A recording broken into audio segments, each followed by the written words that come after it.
Hi Capricorn, welcome to your reading for the 27th of February, for the week of the 27th of February. Takes you up to the 5th of March. Just going to get straight into it. Present position, present expectation, unexpected, short-term future, long-term future. Energy on bottom, 7 of Cups for choices. I used to read that as, you could not make a choice, and that would also be a choice. I don't believe that anymore. I think the universe is saying, you need to make a choice so that the universe can determine if you're on the right path or not. And then if you're not, it can start steering you the right way. I'm just going to shuffle the clarifying cards as well while I'm talking. So thank you so much for being here, Capricorn. I've decided to do the readings now in order of views, because I get some where I just get maybe 1 or 2 views. And I just think there are going to be some weeks where I can't do all the readings. So I'm going to do the readings in order of, views. And where are we up to with Capricorn? 10 views last week, so that was really good. I do appreciate that. I do think 10 becomes 20 and 20 becomes 40. So I'm not in this for any kind of financial reward or career progression or anything like that. I read the cards because I enjoy them, and hopefully people get something out of them as well. It is a general read, so take what resonates and let's get to it. So we got the choices card down at the bottom. This informs this. You just need to make a choice. The universe can't decide whether you're on the right path or not until you do make a choice. And otherwise these will turn to smoke. Even your biggest, greatest idea will eventually turn to smoke if you're not careful. So make a choice this week. We've got the 7 of Pentacles, which is in this particular deck. There are 6 pentacles here. They're up against the list. They're balancing fine. It was like we wanted, all these things add up to 6, and there's 6. So there's a balance there. So the 7 of Pentacles is a card of, you do really well. Everything we've asked for, you're doing. And again, in your own head, you're going, you know what, I'm doing a fantastic job. I'm the best, I don't know, mother, father, sibling, auntie, uncle, colleague, I'm the best I can be is what we're talking about here. So you're in a great place. I would be aware that you can always make more. Sometimes it can feel a bit, why am I be careful it doesn't become a kind of scarcity mindset, because that's not what this is. This is a card of being able to pay your debts, being able to pay your way in life, and also there'll be more available in the future. There's going to be more coming through. Present expectation. There's a real sense of wanting to jump into the new adventure. It was a bit of a tough reading last week for Capricorn, if I remember correctly. It was like, are you doing the right thing? It's like, yes. And you are, but it doesn't mean to say it's easy. Just because it's the right thing doesn't make it easy. It feels like it's been a tough couple of weeks for Capricorns. So the expectation here is this kind of, I call it the Indiana Jones of the deck. This is the Page of Wands. She's jumping into this new adventure. She's made a portal down here. She's just going to jump straight into it. She's naked and unafraid. She's got nothing with her. She's got this little feather on her wrist there. Is kind of passion and enthusiasm. It's like, yeah, I want to go and just. It's about the journey as well as the destination. But there's a sort of chomping at the bit. It's bashing against the gate to get going. And I don't think anybody's stopping you from doing this. So I would be like, okay, you need to, if you want to have the adventure. What's stopping you from doing that? And only you can answer that, I'm afraid. So let's straighten those up a bit. They're still not straight, are they? The camera's way off this week. There you go. Okay. Then we have in the unexpected, we've got the Queen of Cups. She's manifesting these angel fish out of her imagination. This is a card of diplomacy and balance. She just wants everything.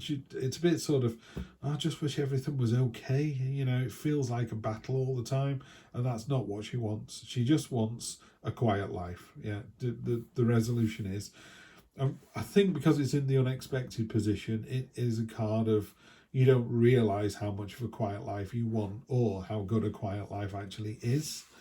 Because your week is dominated by the Lover's card. It is the only major arcana card in here. So that is the card of the week. This is a card of you know, being with your significant other, the red tie that binds, the idea that there is a significant other for us all out in the universe. It's about finding the balance between the masculine and the feminine. You know, tarot is gender irrelevant. It's just there's a masculine energy in the world which is about the self and protection, and there is a feminine energy in the world which is about nurturing and caring and about others, and having that lovely balance. You know, you want to be selfish sometimes and look after yourself and make sure you've had a meal, make sure you don't fall over, and you've got enough energy to go down to the soup kitchen and help everybody else. You know, you can't do one without the other. You can't go to the soup kitchen and pass out because you're exhausted, and you can't, you know, leave people to starve just because you've got food and you're important that they are, in inverted commas. So it's that lovely balance. So next week is all about the lovers. It feels like a relationship read. So I think you think I'm doing okay. I tell you what it feels like. It feels like if it was my situation, I would be thinking I'm a very good father, and I'm a very good husband, and I'm a very good work colleague. I'm just getting it all done. I'm knocking it all out of the park. I'm doing what I'm supposed to be doing. I feel like there's something more to life, and I feel like there's an adventure waiting for me. And I'm really realizing that I just want a quiet life. You know, that could be that you live a suboptimal life, but it's quieter. You know what I mean? It's that phrase, isn't it? Or anything for a quiet life. You know, so you might not be having I could have not the best life in the world. I do, by the way, but I could not have the best life in the world because I'm sacrificing my dreams for my sons. You know, maybe I'm not going to buy a new car because he needs stuff for university. It's that kind of thing, you know what I mean? So you're quite happy to give up your dreams and aspirations if it benefits someone else, because you're all for a quiet life. And also I think it's the philanthropic thing to do, you know. It's getting a bit long-winded, that, but definitely the red tie that binds. In the book on this one, let me find it for you. Where did the lovers sit before death? I know that much. Oh, they're quite early on, the lovers, aren't they? Wow, before the Chariot. The red string of fate ties two souls across any amount of time or space, and while it can be knotted or stretched endlessly, it can never be broken. Originating from Eastern cultures, the red string of fate has been described as either binding two persons' pinky fingers or ankles, and here as binding their wrists. In some embodiments, the story follows a young child that throws a rock at another child, only many years later marrying someone with a mysterious scar. In any form of the story, considerable time elapses between the first and final meetings, and any number of events or years separating them, symbolised by the extensive and knotted red ribbons in the card's background. In this time, the red string never breaks as the two carry on with their independent lives, only to arrive together in a distant future. The two figures also hold a prism in their hands, one upright, the other facing down. They represent the opposing but attractive forces of each person, and can also symbolise a choice between two different paths, should they choose each other now or another path that calls to them, hoping and trusting they will inevitably meet again in the future. That's the interesting bit for me. Is it now or is it later? But it's going to happen.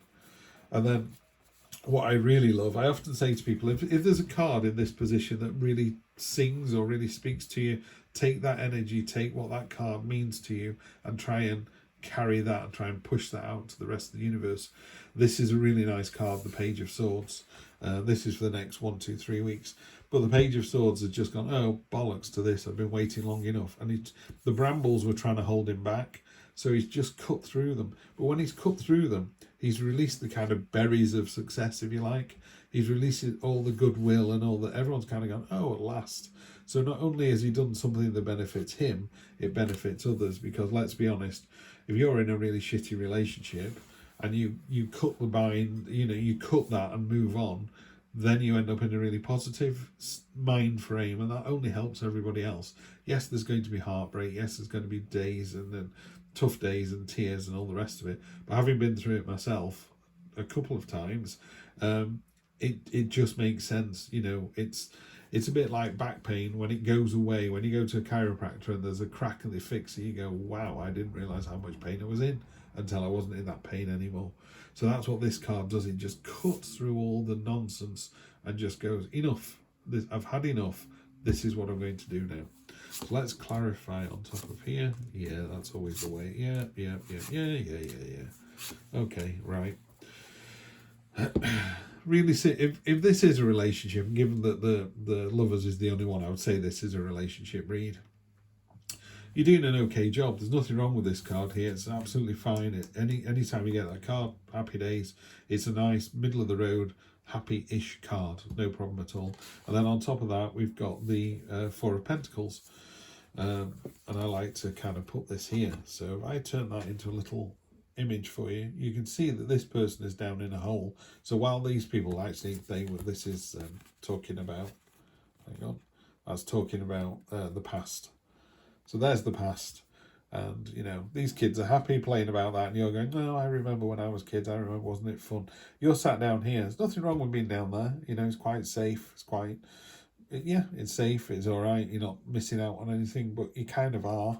So it's the card of holding on to what you've got. Is a card of kind of, in this particular case, they're holding on to money. So what they're doing is they're saying, excuse me.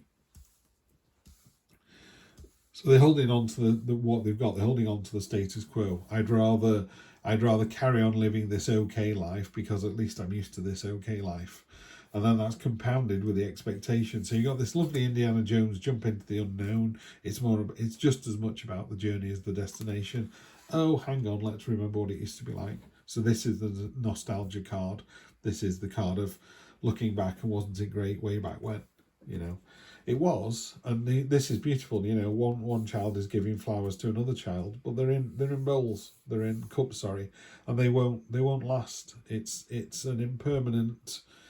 In this particular deck, the illustrator uses sweets inside cups, and he says they're a delicious treat, but they're not sustainable. They're not a meal, and that's what this is doing. There's a real sense here of, you know what you need to do, but it's such a massive undertaking that you're scared to do it.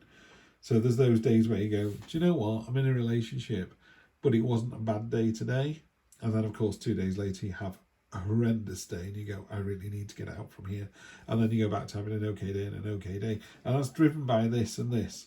You're kind of going, well, I'm just remembering the good stuff and not the bad stuff. If you don't see yourself with someone in 2 years' time, so pick a...